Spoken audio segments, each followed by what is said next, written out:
Welcome to my 2023 Closet Wrapped.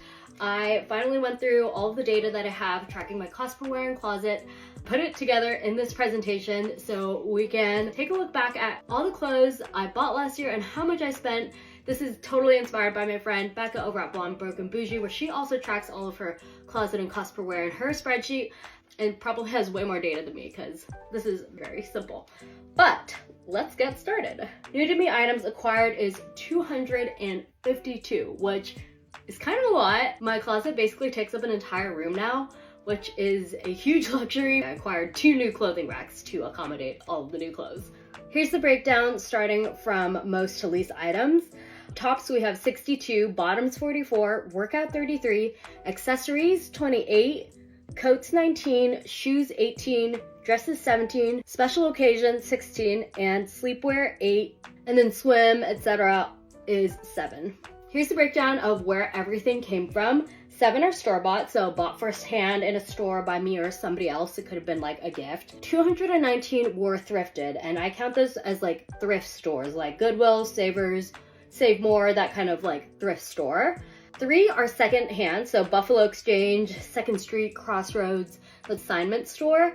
And then 2 things are purchased secondhand but online. So Poshmark, eBay. 97% of everything that I brought into my closet was secondhand, and that is huge. Net zero shopping. So what is net zero shopping?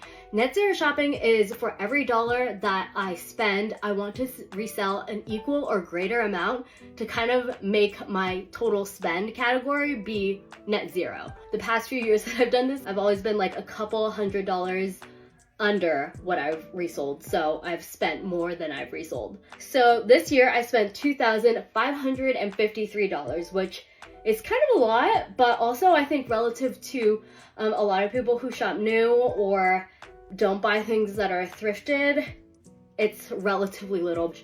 I resold $2,772, mostly on Poshmark, a little bit on Mercari, but I found that Poshmark just has the biggest audience, so things just, I think, tend to resell there faster, even though they take probably the biggest cut. So my net zero shopping for 2023 was finally positive this year at $219, and I'm hoping that this will stay the same in 2024. So the average cost of the price per item is $10.13. The most expensive is definitely this Gucci bezel watch. I got caught up in the viral TikTok mania of this, and I did spend $355 on eBay for a vintage Gucci bezel watch. So that's pretty crazy. This really bumped up the price per item. For free items, I received 21 free items. These are things that were passed on by friends or family or gifted through my local Buy Nothing group. These are some of my favorites. This is the J. Crew oversized cashmere wrap, and I wear the scarf the most out of all my other scarves this year.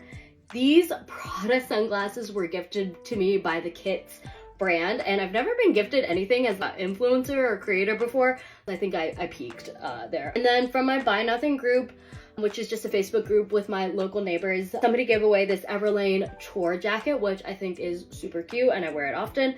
And then this Farm Rio blouse. Like, I couldn't believe somebody was giving away Farm Rio for free, and my little sister has definitely stolen it, and I need to remember that because she may not give it back if I don't remember. The average cost per wear is $3.58. So I wear them about 2.5 times each if you average it out between all of my closet. The highest cost per wear item is $85.21 for this Sur the Label lino cut string bikini.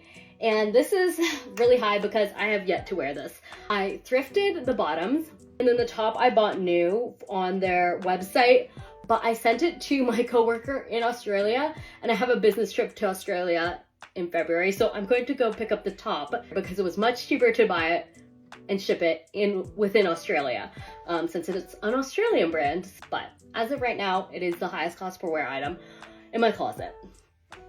The lowest cost per wear, which is 1 cent, is this Old Navy black Power Chill workout jumpsuit. And I've worn it 11 times and paid 6 cents for it because I bought it with a gift card. It's less than a cent, honestly, but I think 1 cent is the lowest that Google Sheets is letting it go. So the top 3 most worn items on my list. Coming in at number 3, this Jones New York wool coat.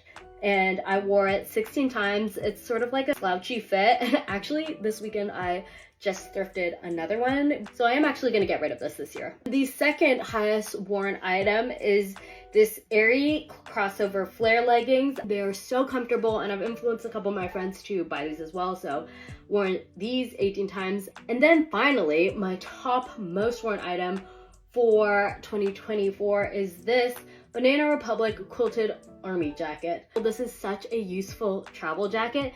It's really light, easy to carry, and there's like inside pockets in there. It fits like my iPad, like water bottle on the inside pockets, and has outside pockets too. I just find it so useful. So wore it 22 times. My most worn item.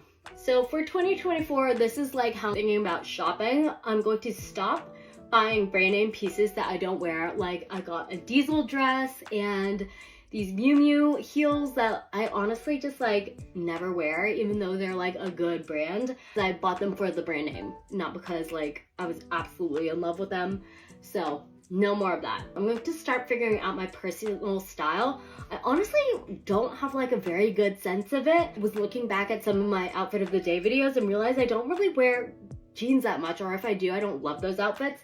That's kind of a new revelation, but I do want to try this thing called 75 style. My boyfriend's sister told me about it through another creator she saw here on TikTok, but essentially it's like 75 days of styling yourself, like not using inspo pics, but just like figuring out what you're naturally drawn to and gravitate to, and getting dressed every single day, and also not shopping for 75 days to really hone in on like what you're liking or what you then feel like you need more of after you've sort of assessed your style and figured it out more, like what you're really actually wearing on a day-to-day basis. I really want to do that in 2024, but not for January, because I feel like January is a really good month to thrift. So starting in March, I think. I'm going to continue net zero shopping, so I still want to spend less than I resell this year. Less polyester, acrylic, low quality materials. Like this year, I don't want to buy that kind of stuff.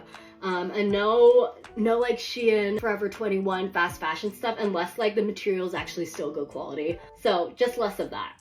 And then more shopping for others, because I really do not need, honestly, more clothes in my closet. If I'm being perfectly honest with myself, I'm trying to see more if I can thrift for others or something like that. So where I still get the high of shopping, but I don't keep it in my wardrobe.